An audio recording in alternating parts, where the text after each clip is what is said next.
Today, at Mama Jo's Journey, tatalakayin natin ang composting, ang mga benepisyo nito, tamang pamamaraan, at iba pang mga composting methods. Kinoconsider ko ang composting bilang isang essential skill na dapat mayroon ng isang gardener, lalo na kung organic gardening for food production ang nais i-achieve. Pero ano nga ba ang composting? Isa itong biological process na nagaganap kung saan nag-undergo ang mga organic waste materials sa decomposition o pagkabulok sa tulong ng mga microorganisms under aerobic conditions o mayroong presence ng oxygen, tamang moisture at temperature. Napakaraming benepisyo ng composting, hindi lang sa garden, kundi maging sa impact nito sa environment. Isa-isahin natin ang mga ito. Sa paggawa ng compost, ay maiiwasan natin ang polusyon sapagkat nababawasan ang volume ng basura na nage-generate ng mga tao. Ang mga agricultural, kitchen, at garden waste na hindi na ika-compost ay patuloy na dumadagdag sa mga bundok ng basura sa landfill. Kulang ito ng oxygen sapagkat nakatambak at hindi nahahalo, kaya't sa napakabagal nitong pagkabulok ay nakakabuo ito ng methane gas na nagpapataas naman ng rate ng global warming at climate change na rin. Pangalawa, sa paggamit ng compost ay naibabalik sa lupa ang mga mahahalagang sustansyang nawawala na siyang ginamit nito sa pagpapalaki ng mga tanim. Sa paulit-ulit kasi na pagtatanim natin sa lupa, nagiging exhausted ito o nadidrain sa mga sustansya at kakayahan na mag-retain ng moisture. Kaya't sa paggamit ng compost, ay nai-improve nito ang soil structure. Ikatlo, bukod sa mayaman sa nutrients, ang compost ay nagtataglay ng beneficial microorganisms na kinakailangan ng mga halaman upang lumaki ng malusog. Dahil na rin sa COVID-19, naapektuhan ang kakayahan ng bawat isa, lalo na ng mga gardeners at magsasaka sa pagbili ng mga kakailanganing abono para sa pananim. Sa pamamagitan ng compost, ay maaaring mapababa ang cost ng pagbili ng mga fertilizers sapagkat ang mga organic waste materials na ginagamit sa paggawa ng compost ay hindi kailangang bilhin. Kaya naman ang compost ay tinuturing na isa sa pinaka-sustainable na alternative upang maibalik ang mga nawalang nutrients sa lupa. Tunay nga ang compost, kapag nagawa ng tama, ay isa sa pinakamainam na soil amendment sapagkat nire-replenish nito ang mga nawalang nutrients sa lupa, ini-improve ang soil structure at soil biodiversity, at nakababawas din ng polusyon. Pero paano nga ba ang paggawa ng compost? Narito ang mga bagay na kailangan nating tandaan upang maging matagumpay ang ating composting. Unahin natin ang mga materyales na gagamitin. Magsimula tayo sa pag-iimbakan o container. Sa pagka-compost sa inyong bakuran ay kailangan lamang ng container na may takip. Mas mainam gumamit ng plastic na container sapagkat nakakapagpulong ito ng init na kailangan upang mapabilis ang proseso ng pagkabulok. Ang takip naman ay para maikulong din ang init at hindi mapasok ng tubig ang compost kung sakali na uulan. Kinakailangan din na may butas ang container upang ma-drain ang excess na tubig dito. Although, kailangan na may enough moisture ang container upang mas mapabilis ang microbial activity nito, hindi naman makabubuti na masobrahan sa tubig sapagkat makakaapekto ito sa pagkabulok at maaaring magputik ang inyong compost. Ngayon naman ay talakayin natin ang mga organic waste na gagamitin. Mayroong tinatawag na green materials at brown materials na kailangang i-layer dito. Ang mga brown materials ay iyong mga organikong bagay na mayaman sa carbon at ito ay ang mga sumusunod. Dried leaves at dayami. Isa sa pinakamainam na source ng carbon sapagkat ito ay natural at hindi nagdaan sa anumang pagproseso. Cardboards o mga karton. Maaari ang mga karton ng itlog o kaya naman ay mga brown na karton. Iwasan gumamit ng mga colored at glossy na karton sapagkat mayroon itong mga chemical mula sa ink at plastic material. Papel. Gumamit ng papel na hindi glossy at hindi colored. Mainam gamitin ang mga brown paper bags at iwasan ang mga brochure at magazines. Gamitin na lamang ang mga ito sa ilang mga recycled projects. Sawdust o kusot at abo. Maglagay nito subalit huwag kakapalan sapagkat maaaring maging clumpy o magbuo-buo ang iyong compost. Ang mga nabanggit na carbon-rich na organic materials ay siyang nagbibigay ng light and fluffy body sa ating compost at isa ring source ng enerhiya ng mga microorganisms na magde-decompose dito. Ang example naman ng nitrogen-rich materials ay ang ating mga organic green materials katulad ng mga sumusunod. Vegetables and fruit peelings o pinagbalutan ng gulay at prutas. Mga nasirang vegetables sa garden, animal manure of herbivores katulad ng baka, kalabaw, kabayo, kambing, rabbit, at hamster, chicken manure, coffee grounds, and tea bags. Ang eggshells naman ay maituturing na neutral, subalit mainam ang paglalagay nito upang mapataas ang kalidad ng ating compost. Ito kasi ay nagtataglay ng calcium at phosphorus na siyang magiging available din para magamit ng halaman kapag ready na ang ating compost. Ngayon ay dumako naman tayo sa mga hindi dapat ilagay sa ating compost. Ang paglalagay ng sirang kanin, tinapay, ulam, at karne ay hindi ko ini-encourage na gamitin. Matuto sana tayo na mag-prepare ng sapat para sa ating pangangailangan upang maiwasan na rin ang pagkasayang ng mga pagkain. Isa pa, ang mga ito ay maaaring mag-attract ng mga peste katulad ng daga, ipis at langgam na maaaring magdulot ng sakit sa atin.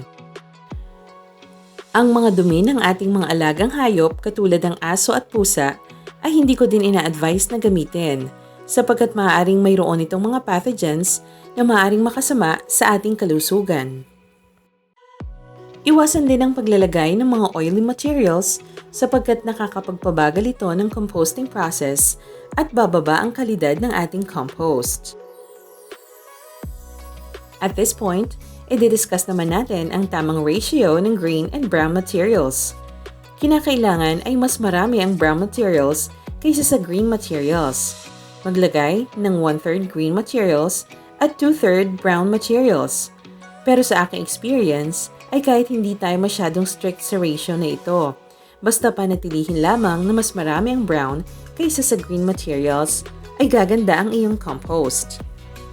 Ang paggamit ng ganitong ratio ay ginagawa upang hindi mangamoy ang ating compost. Ang mas maraming brown organic materials ay nag-a-allow sa oxygen na makapenetrate sa loob ng compost upang ma-nourish ang mga organismong naririto. Ito rin ang nagbibigay ng light and fluffy body sa ating compost. Kung napapansin na medyo may amoy ang compost, ay magdagdag na lamang ng brown materials. Paano naman ang tamang pagsisetup nito? Gupitin o hiwain sa maliliit na piraso ang mga brown at green materials upang mas mapabilis ang decomposition process. Sa initial na pagle-layer ay inuuna ang mga brown upang ma-absorb nito ang moisture mula sa mga green materials. Matapos ang brown ay isunod na ang green materials at patuloy itong i-alternate. After layering ay maglagay ng tamang amount ng tubig upang maging moist ang ating compost. Kapag moist ito, ay mas aktibo ang mga microorganisms na magde-decompose sa ating organic materials. Ilagay ito sa lugar na naiinitan upang maging mabilis ang pagkabulok at takpan. Haluin ito at least twice every week. Sa simula ay mabagal ang decomposition nito sapagkat nagpaparami pa lamang ang mga microorganisms. Subalit matapos ang mga 2 linggo ay mapapansin na mas mabilis nang nade-decompose ang mga organic materials. Kung nais na lalong maging mabilis ang pagkabulok, ay maaaring maglagay ng IMO o Indigenous Microorganisms. Practice ko din ang pag-i-incorporate ng tubig na may molasses sapagkat ito din ay nagtataglay ng mga sustansya para sa mas magandang kalidad ng compost. Matapos ang isang buwan o higit pa, ay narito na ang ating compost. Kung sa inyong palagay ay hindi pa ready ang inyong compost, ay maaaring extend ang composting process hanggang sa maging parang fluffy o buhaghag na lupa na ang kanyang texture katulad nito. Maaari ding mag-add ng mga green organic materials kung sa palagay mo ay dry ang compost. Sa pagkakataong ito ay mas mabilis na ang decomposition process sapagkat aktibo na ang mga microorganisms. Mas makabubuti din na mag-extend ng kahit 2 weeks o 1 month para naman sa curing process nito upang siguradong well-decomposed na at hindi iinit at hindi acidic ang ating compost. Ngayon naman ay ipapakita ko sa inyo ang ibang klase ko pang mga compost bukod sa soilless composting. Ang composting na may lupa. Sa aking palagay, kung may access lang din kayo sa lupa, ay mas makabubuting mag-add nito sapagkat mas mabilis ang composting process at ready to use na bilang potting mix or garden mix ang ating compost pagkatapos. Ang ratio dito ay 1/3 lupa, 1/3 brown materials, at 1/3 na green materials. Maganda din ang texture ng compost kapag nag-incorporate tayo ng lupa. Narito ang itsura ng compost na may lupa 2 linggo matapos itong iset-up. Makikitang buo pa ang mga brown at green materials. Narito naman siya matapos ang 1 buwan. Maganda na at buhaghag ang kanyang tekstura at na-decompose na ang mga brown and green organic materials. Isa munang helpful tip bago tayo magpatuloy, makabubuti na gumawa ng compost bin every month upang magkaroon ng steady supply ng compost. Sa pagsisimula ng bagong compost ay maglagay ng fully composted na materyales mula sa nauna. Ito kasi ay mayaman na sa mga microorganisms na siyang dahilan kaya't mapapabilis ang pag-breakdown ng mga bagong organic materials. Isa pa rin ang vermicomposting sa aking ginagawa. Napakainam nito sapagkat sinasabi na ang vermicast ay 5 beses na mas mataas ang sustansya kaysa sa normal na compost. Napakadaling alagaan ang mga African nightcrawlers. Kung gusto ninyong mas matutunan pa, ay ilalagay ko ang link sa ibaba sa aking video tungkol sa tamang pagmamanage nito. Narito naman ang isang paborito ng aking mga halaman, ang vermi-tea, na napakadaling gawin. Mag-ipon lamang ng vermicast o iyong mga dumi ng African nightcrawlers. Lagyan ito ng tubig at hayaang nakababad magdamag at idilig na sa mga halaman kinabukasan. Maaari ding maglagay ng vermicast direkta sa lupa. Ang panghuli ay ang pagka-compost ng fish waste. Sa ibang bansa ay practice na ng mga experienced gardener ang pagbabaon ng isda o mga waste nito sa kanilang garden beds sapagkat subok na makakapag-supply ito ng mga sustansyang kinakailangan ng halaman lalo na ng mga solanaceous crops na nangangailangan ng mataas na nutrients sa lupa katulad ng kamatis, okra, talong, sili at iba pa. Kaya naman, isa ito sa mga sikreto ko upang maging malusog at maraming mamunga ang aking mga pananim. Sa pagka-compost nito ay hindi ko kaagad na nilalagyan ng tubig ang lupa sapagkat sadyang matubig ang mga pinagbitukahan ng isda. Hinahayaan ko muna na ito ay masipsip ng lupa. Makalipas ang 1 linggo, ay maaari na itong lagyan ng kaunting tubig. Sa pagka-compost din ng fish waste, ay hindi kinakailangan ng madalas na pag-turn sapagkat maaari itong umamoy at maka-attract ng peste kapag nabungkal. Hayaan lamang na intact ang compost at makalipas ang 1 buwan, ay narito na ang itsura ng composted fish waste sa lupa. Wala na itong malansang amoy. Makikita na mayroon pa ring mga tinik at kaliskis, subalit kapansin-pansin na maitim na ang kulay ng lupa. Indikasyon na marami itong sustansya. Hindi naman kailangan na bumili ka ng napakaraming isda para makaipon kayo ng fish waste. Sa katunayan, hinihingi ko lang mga ito sa aking mga suking mag-iisda sa palengke at very willing naman silang ibigay sapagkat itatapon lamang din daw nila. Gayun din ang mga kinacompost ko na green organic materials. Kung kulang ako sa mga ito, ay nanghihingi ako sa mga suking tindera at halos hindi mo mabitbit sa dami kapag sila'y namahagi.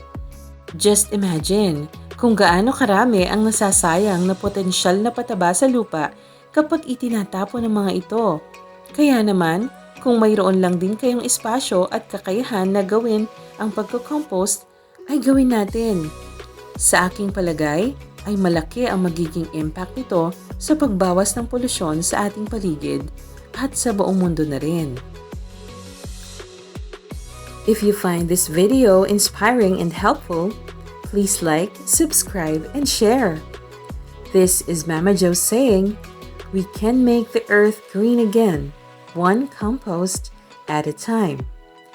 Thank you for watching and God bless you always.